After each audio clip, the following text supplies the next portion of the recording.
Hello, everybody. It is Thursday in Pittsburgh, Pennsylvania. My name is Adam Bittner, assistant sports editor for multimedia at the Pittsburgh Post-Gazette, joined for our weekly chat with Paul Zeise, the Zeise is Right video here on the Post-Gazette Sports Now YouTube channel. Paul, how are you?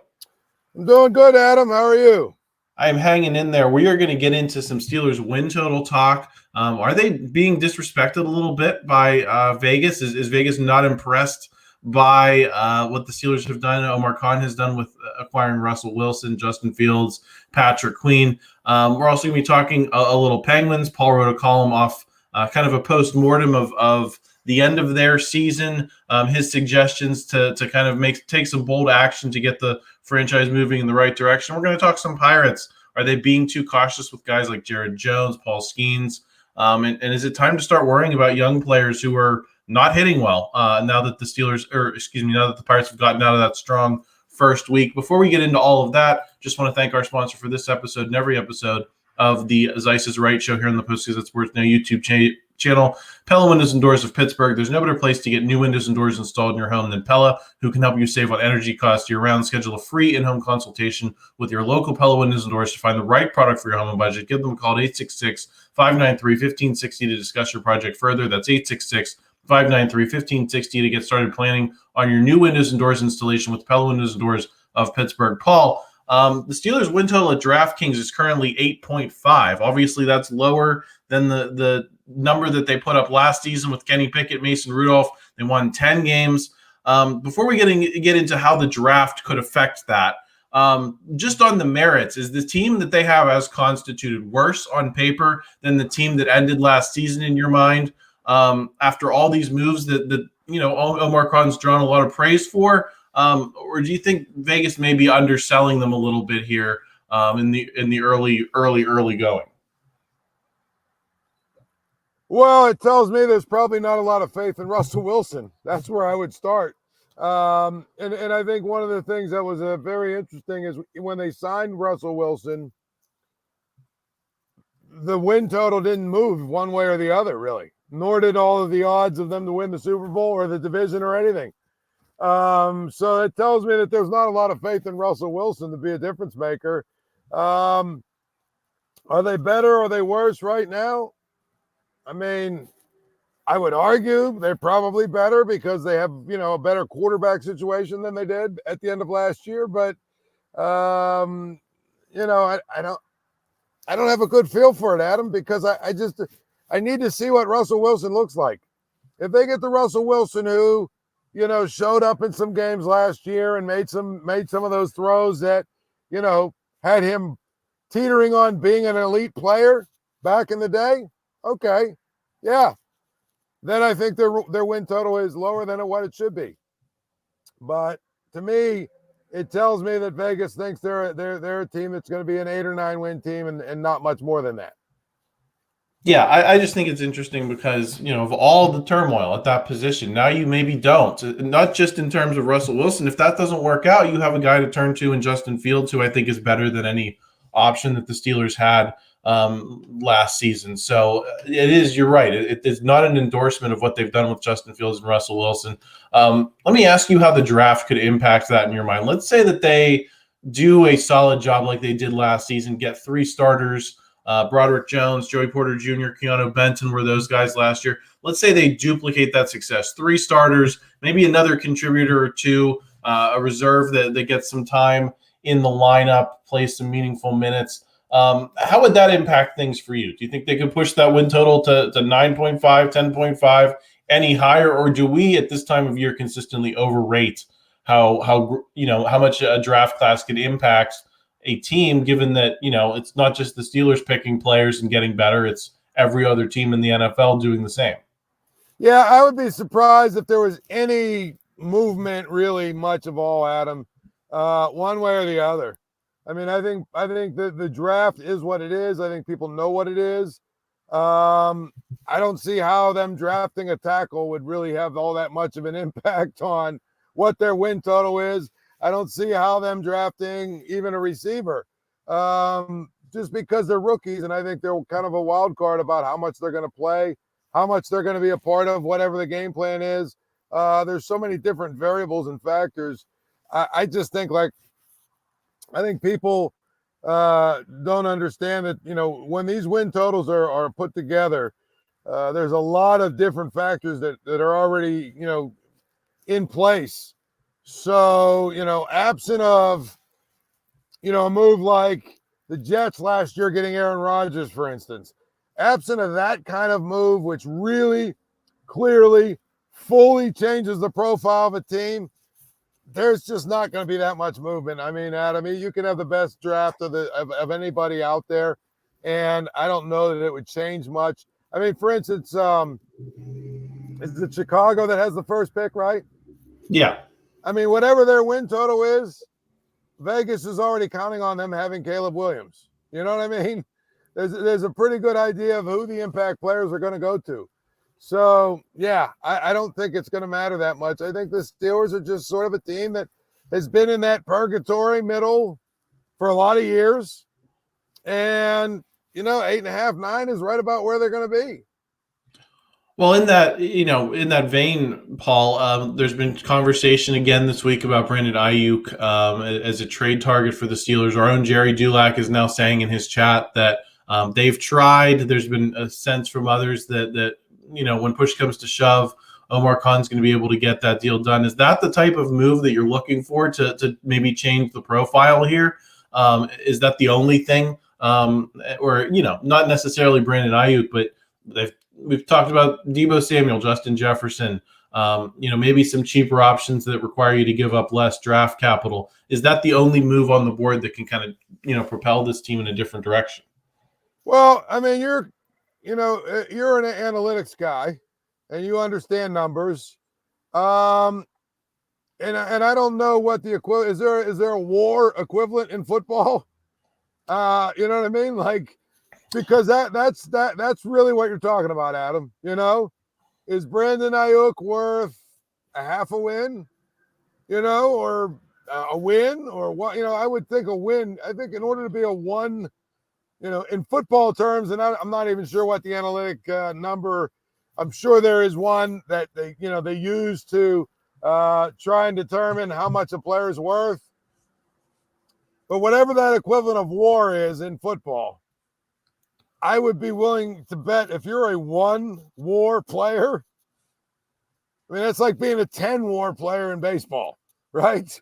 So, I mean, that would be the exact equivalent. Yeah. I mean, just because there's 10 times as many games. Right. So what would you say a good outfielder who's, well, let's even say he's like a 300 hitter, with a OPS plus of say 115 or something, right? So he's obviously a good outfielder who's a really legitimately good player, sort of like Aiyuk. What would you say that guy's WAR would be in terms of baseball?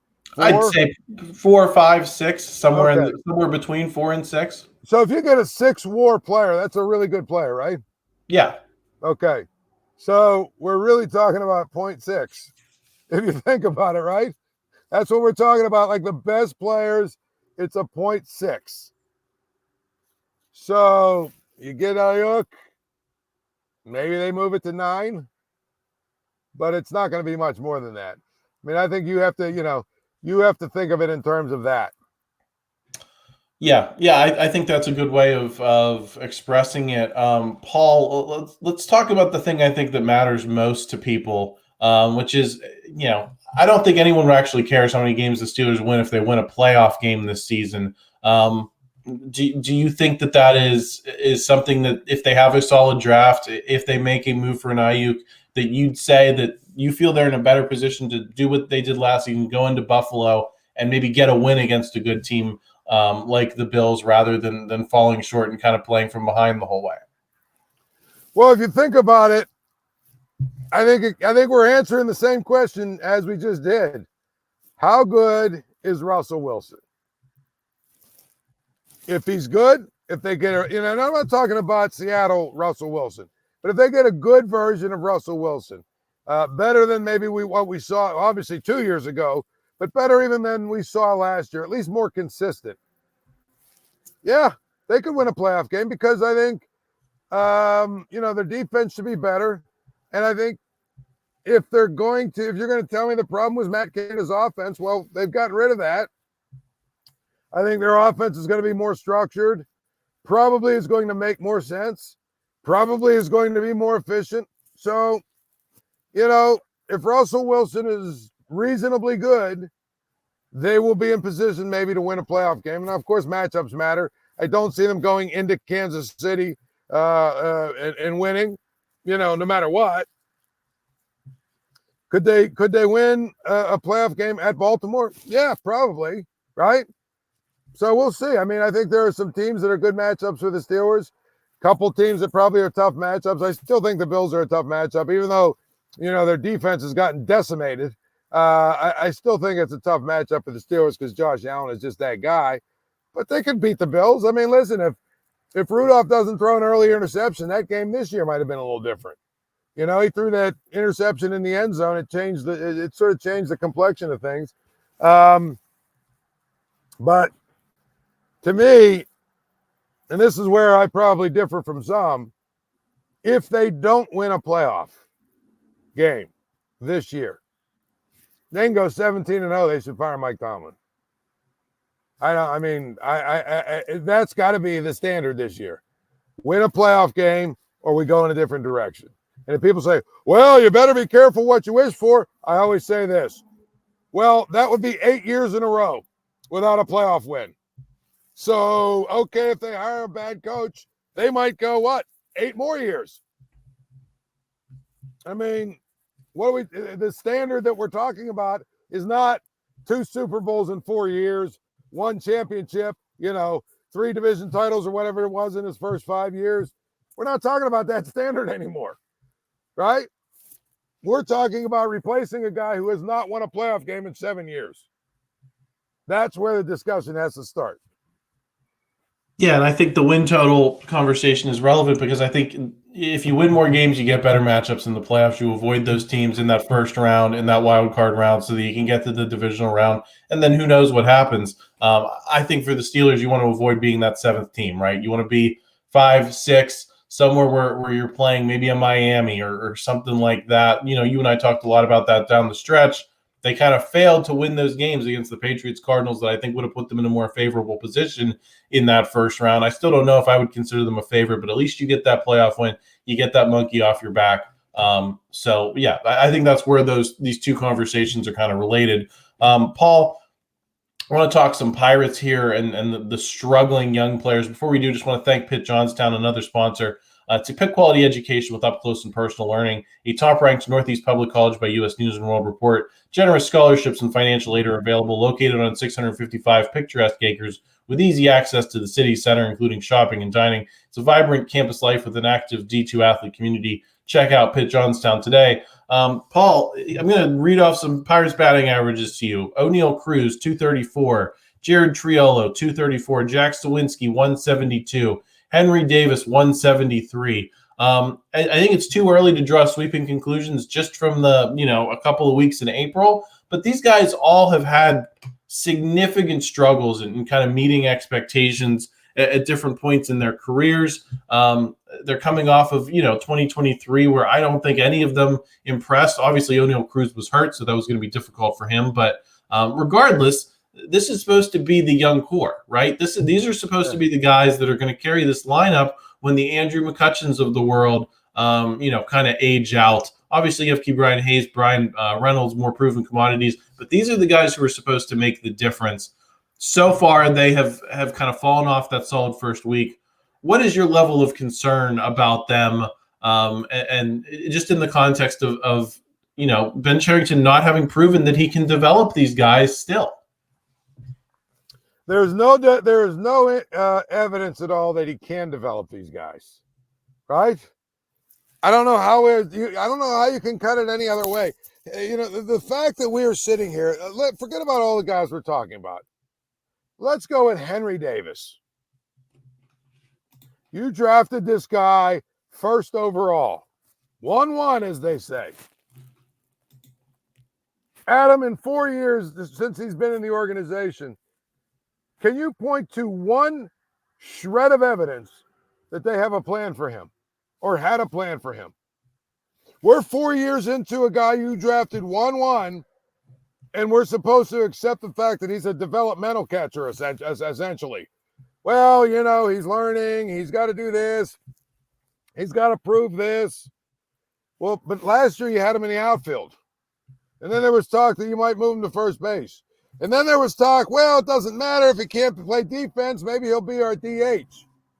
All the while, he has shown really very little evidence in the major leagues that he can be the star hitter that they thought he was going to be. So my question is, A, what was the plan? And B, whatever it was, it ain't working.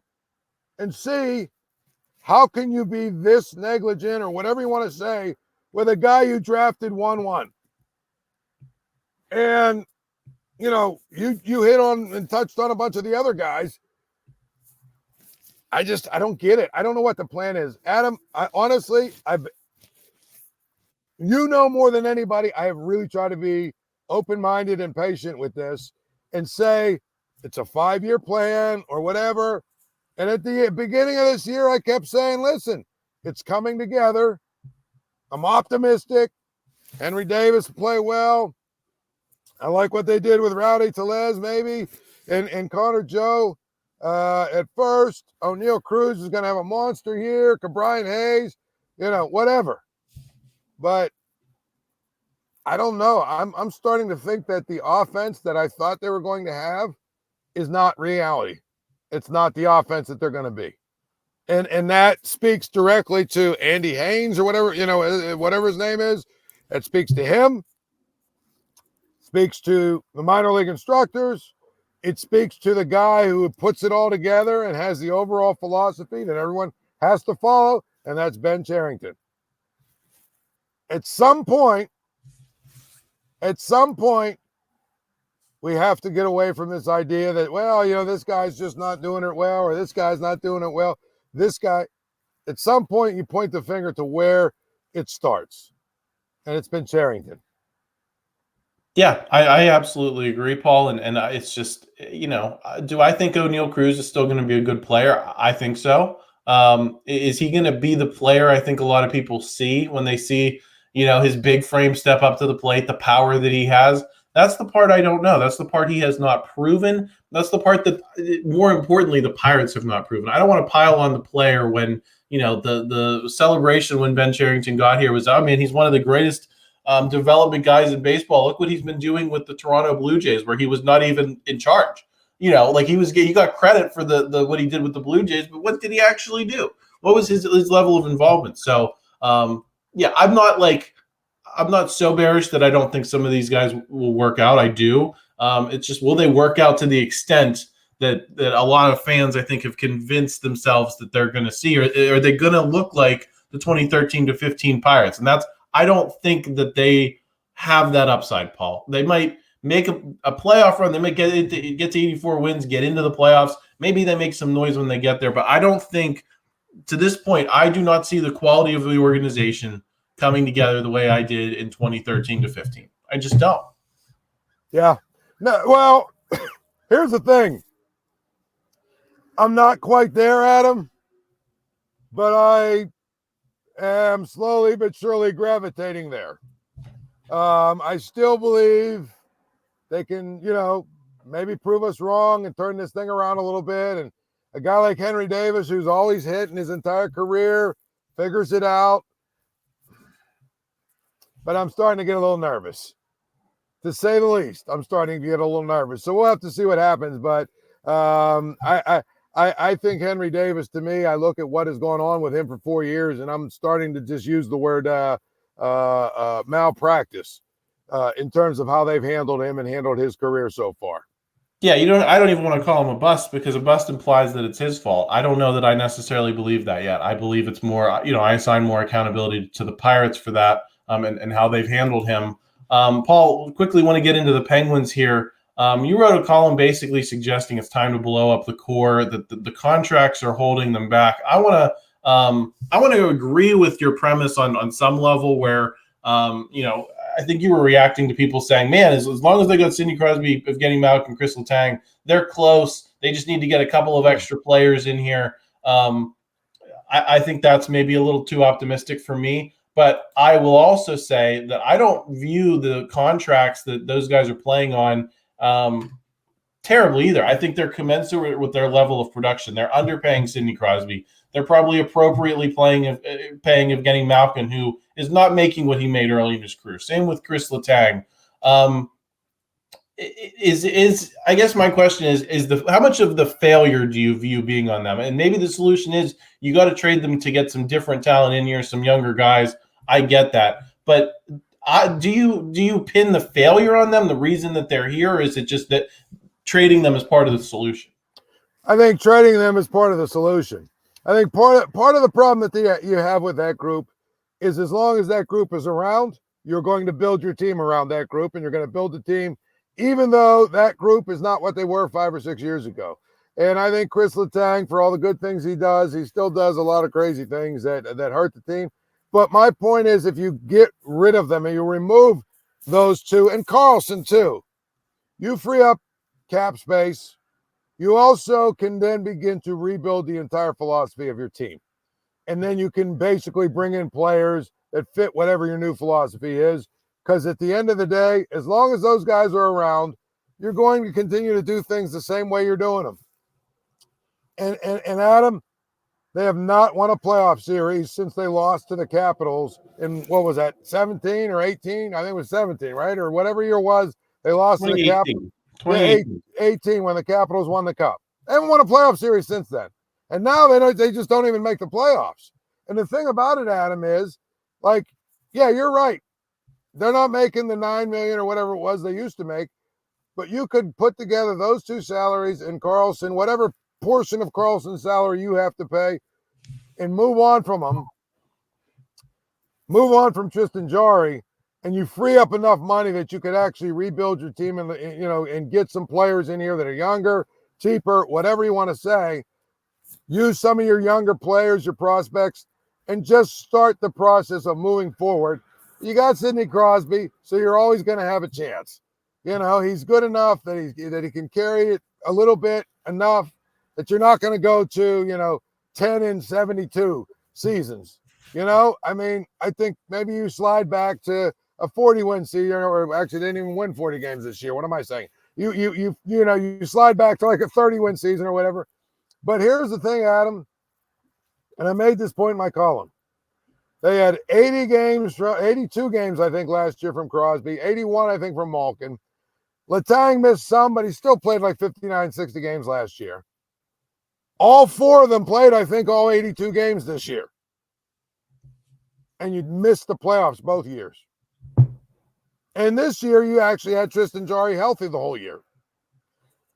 I'm just saying what they're doing is not working, because they're continuing to try and do the same things.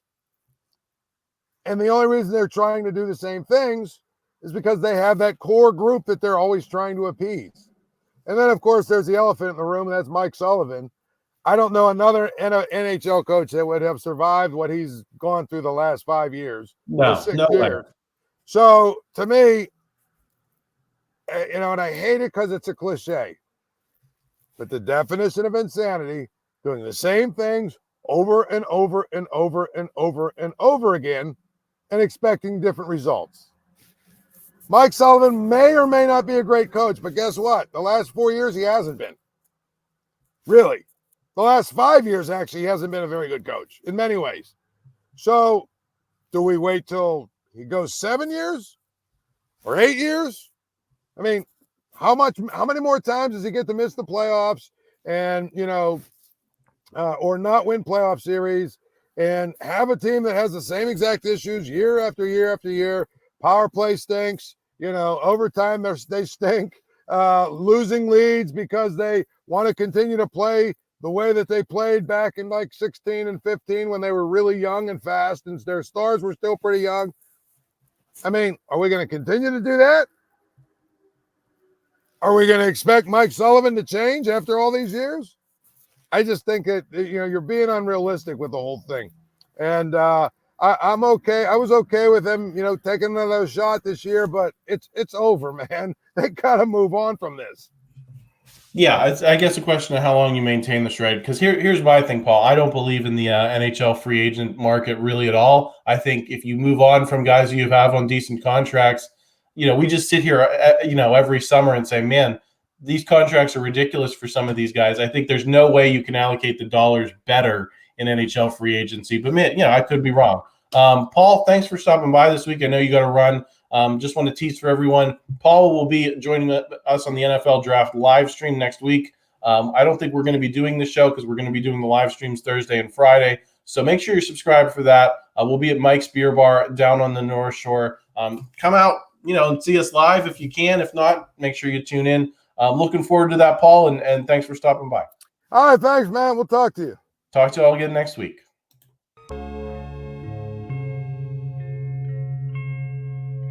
Thank you for checking out this content from Post-Gazette Sports. If you watch this video on YouTube, please like the video and subscribe to our channel. For all of the sports coverage the Post-Gazette has to offer, visit post-gazette.com.